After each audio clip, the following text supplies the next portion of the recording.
Hi అండి, అందరికీ welcome back to my channel Latha Nani 004 officials.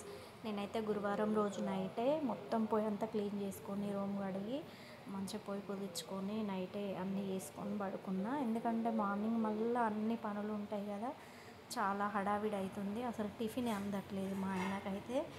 ఇంకా గులుగుతూనే ఉన్నాడు, ఈ పూజలు పునస్కారాలు చేయబట్టి అసలు వండి పెట్టవా నాకు అని. అందుకే నేనైతే నైట్ బోళ్ళు తోమి పొయ్యి ఇట్లా కడుక్కొని ఇంకా అన్నీ మంచిగా క్లీన్ చేసుకొని పెట్టుకున్న. పొద్దున్న లేచిన తర్వాత ఇల్లు ఊడ్చి తుడుచుకుంటే కథం పని మొత్తం అయిపోయింది. ఇంకా నేను కడపలు అయితే ఉదించుకొని ఇంకా తల స్నానం చేసి మళ్ళీ కడప పూజ చేసుకొని ఇంకా దేవుళ్ళకు దీపాలు అయితే ముట్టించుకున్నా. ఇంక ఈరోజైతే ఫంక్షన్ ఉంది, మా అల్లుని వల్ల బిడ్డది శారీ ఫంక్షన్ ఉండే. నేనైతే టిఫిన్ ఏం చేయలేదు, చేస్తా చపాతీ అంటే ఇంకా వద్దన్నాడు. ఆయన ఒక్కడు బయట తినొచ్చిండు, నాకు ఎట్లా ఫాస్టింగ్. ఇంకా పిల్లలు వస్తున్నారు ఈరోజు, పిల్లలకి ఇంకా ఫంక్షన్ కాడికి వస్తారు కావచ్చు, లేకపోతే మమ్మీ వాళ్ళ ఇంటికి వెళ్తారు అనుకున్నా నేను. కానీ మమ్మీ వాళ్ళ ఇంటికి వెళ్ళలేదు, వాళ్ళు కాలనీకి వస్తా అని అన్నారు. ఇంకా అందుకే వాళ్ళకైతే నేను వంట చేసి పెట్టిన. నాని అయితే ఫాస్టింగ్ ఉంటాడు, మమ్మీ ఆడు కూడా నాన్ వెజ్ తినట్లే ఇయ్యాల. ఇంకా నేను ఉంటున్నా అని వాళ్ళు ఉంటారు, అసలు వద్దంటే వినట్లేదు. వాళ్ళ డాడీ అయితే చాలా సీరియస్ అవుతున్నాడు, అవసరం లేదు నువ్వు చేసుడే చాలు, ఇంకా వాళ్ళకి ఇప్పటి నుంచి ఎందుకు అని. ఎంత చేసినా కష్టాలు ఎటు పోవు, ఇంకా చేసిన వాళ్ళకి ఎక్కువ అయితే చేసుడు అవసరం లేదు అని ఆయన ఫీలింగ్. మరి ఇది నిజమేనా? నిజమైతే కామెంట్ చేయండి. ఇంకా చేసిన వాళ్ళకి ఎక్కువ కష్టాలు ఉంటాయి కావచ్చు అని నాకు కూడా అదే అనిపిస్తుంది.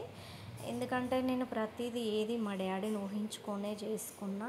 మా డాడీ మంచిగా ఉండాలి, ఆయన మంచిగా ఉన్నంతసేపు మాకు ఏది లోటుపాటు అనేది ఉండదు, మాకు ధైర్యంగా ఉంటుంది. ఎంత కష్టం వచ్చినా మేమైతే ఎదుర్కొంటామని ఉండే. ఇంకా దేవుడు మాత్రం మా డాడీని లేకుండా చేసిండు, అది మాత్రం నాకు చాలా బాధాకరం. దేవుళ్ళు అంటే చేస్తున్నా అంతే, నేనైతే ఇన్ని రోజుల లెక్క మనస్ఫూర్తిగా అయితే చెయ్యట్లేదు. ఎందుకంటే తప్పదు కాబట్టి, తిండి ఎట్లా తప్పదో మనం బ్రతకడం ఎట్లా తప్పదో ఇంక ఇది కూడా అట్లనే చేస్తుంది. ఎందుకంటే పిల్లలు ఉన్నారు కాబట్టి బ్రతకకుండా మనం ఏదైనా కూడా డాడీ మనసులో పెట్టుకొని డిప్రెషన్లోకి వెళ్తే ఇంకా పిల్లల పరిస్థితి ఏమవుతుందని చాలా అంటే చాలా ఆలోచించుకుంటూ పిల్లలు ఏదో ఒకటి వేసుకో మమ్మీ, కొంచెం వీడియోస్ చేస్తానన్న మనశ్శాంతిగా ఉంటావు నువ్వు, ఆ కొద్దిసేపు ఆ 10 నిమిషాలు 5 నిమిషాలు అని అంటే ఇంకా నేనైతే స్టార్ట్ చేసిన. ఇంకా ఇది చేసినంత మాత్రాన బాధ లేకుండా ఉండదు, ఏడుపు లేకుండా ఉండదు. ప్రతిరోజు ఏడుచుకుంటూనే ప్రతి నిమిషం బాధపడుకుంటూనే ఉంటాం ఎవరమైనా. తండ్రి అంటే ఇంకా మనకు అసలు ఎవ్వరు తట్టుకునే అంత ఉండదు. ఇంకా అందులో మా డాడీ మాత్రం అంత గొప్ప వ్యక్తి.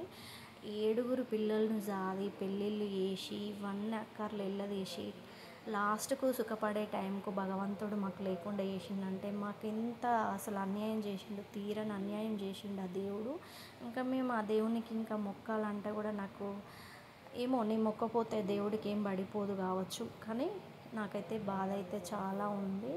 ఇంకా నా పూజనైతే పూర్తయిపోయింది. ఇంకా ఈరోజైతే స్పెషల్గా సోరకాయ కర్రీ అయితే చేసిన, అది కూడా ఫుల్ వీడియో పెడతా. మీకు నచ్చితే లైక్ చేయండి, సబ్స్క్రైబ్ చేసుకోండి. ఇంకా అన్నపూర్ణాదేవికి కూడా నేనైతే దీపం ముట్టించుకుంటా, ధూపాలు అయితే ఖచ్చితంగా వేసుకుంటా.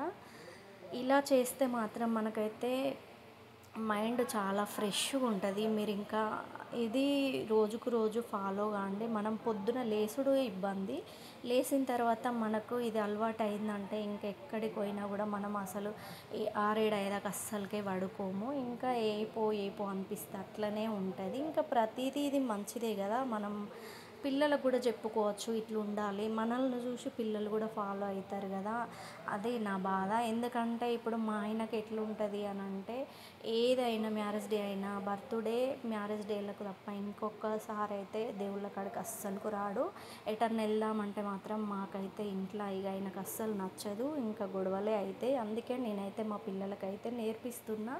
ఎందుకంటే నాని పెళ్ళైన తర్వాత వానికి వాడు తన భార్యను తీసుకొని వెళ్ళాలి అనేది నాకు. మళ్ళీ ఇంకొకటి ఏంటంటే, మగవాళ్ళు పూజ చేస్తేనే మంచిది అని చెప్తున్నారు కదా, అందుకే మనం ఎన్ని చేసినా కూడా అది ఫలితం ఉంటుందో లేదో. నేను చేసే ఇన్ని పూజలు చేసినా కూడా నాకు ఏం ఫలితం అనిపిస్తలేదు కదా. అందుకే నాకైతే చాలా అనుభవం. మా ఇంట్లోనే నేనైతే టీ పెట్టిన, టీ తాగిండి, నేనైతే బయటికి వెళ్ళి టిఫిన్ చేసి వచ్చిండు. నేను అంతలో సోరకాయ సోరకాయ కర్రీ అయితే వండిన స్పెషల్గా. అది కూడా ఫుల్ వీడియో పెడతా. మీకు నచ్చితే మాత్రం లైక్ చేయండి, కామెంట్ చేయండి. మా ఛానల్ని మాత్రం తప్పకుండా సబ్స్క్రైబ్ చేసుకోండి, కామెంట్ చేయండి.